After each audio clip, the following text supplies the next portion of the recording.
So ayun, another great day mga guys. So ayun, tutor ko naman kayo dito sa province ko kasi dito din ako lumaki din, and dito din ako nagkamuang-muang din. Kamuang-muang. So 'di ba? So ano lang, tour lang ako dito sa beach. Parang na lang din ako nagtatambay-tambay. So ayan, ang ginagawa ko diyan, pupunta ako diyan sa isang nagtapok-tapok or nagtipon-tipon. Kasi sila may nakuha silang isda na marami. So titignan natin, baka may matignan tayong isda or makuha. Kunwari bibili, hindi naman. Diba? So ang ginawa ko dyan, isisirado ko na daw yung dyan beach, kasi ako may-ari. Joke lang. So ayun, pupunta ako doon kasi titignan ko kasi yung huli nila. Kasi ayun nga, nagtipon sila din kasi nga madami daw nakuha. So ewan ko lang kung madami ba sila nakuha. So titignan natin mga goy. So come. So ayun, walking. So ayun na nga guys, malapit ako dyan guys. So kunting walking na lang. So mahaba yung walking ko guys kasi sa pagpunta sa paroroonan. So ayun, dami sila dyan, mostly mga nakita ko dyan mga bata. Pero yung mga nakuha nila, mga maliliit na isda. Pero yung mga maliliit na isda mga goy, nauulam pa din yan kasi lamang sa dagat pa din yan eh. Kumuha ko ng isa, kuha ng sample. Tada! Ewan ko nakalimutan ko tawag dyan. Pero isda pa din. Diba? So, ayun. So, mayroon siyang tinday dyan. So, tinatawag sa tinday dyan. Madami baka nakuha.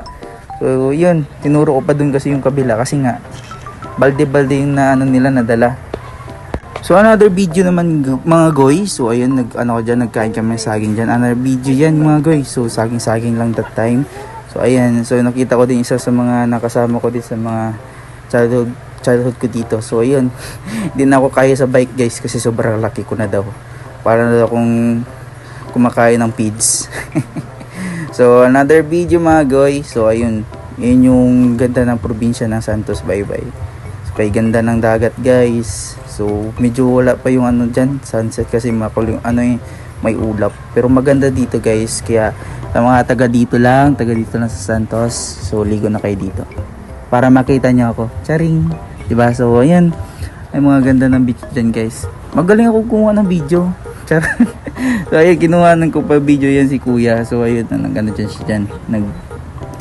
Tawag yan? Bangka. So, parang parang may sasalihang karera sa dagat. Ganda ng dyan. Ganda ng kuha niya. Akala mo naman magkaganda ng kuha talaga, no? Pero magaling ko yung mag-drive. Ako, guys. Lumakay na lang ako. Hindi ako marunong ganyan, eh. Kasi di naman talaga ako nasanay talaga sa dagat. Pero ayan guys, yung sunset natin gumaganda na siya lalo, no? So may mga naliligo pa din dito guys. Kahit nung dumaan mo yung mga lindol. So medyo okay naman yung beach natin. Beach ng dito, beach ng Santos is pwede na siyang liguan din. So mag-ingat-ingat lang. So ayun guys, another video. Yan. Kuha na talaga yan ng cellphone ko guys. Kaya ganda ng sunset. Palubog na yung dyan guys, palubog na yung araw talaga. So medyo madilim na. Tagalog tayo, no? Pero Bisaya talaga. Ayun, kasi baka may mga friends tayo na Tagalog din, kaya Tagalog talaga tayo. Yan, pinazoom ko pa yan kasi kaya ganda nga talaga ng kuha. Galing. So ito another video naman. Tara. Tignan nyo guys, kaya ganda yan guys. So kaya ganda pati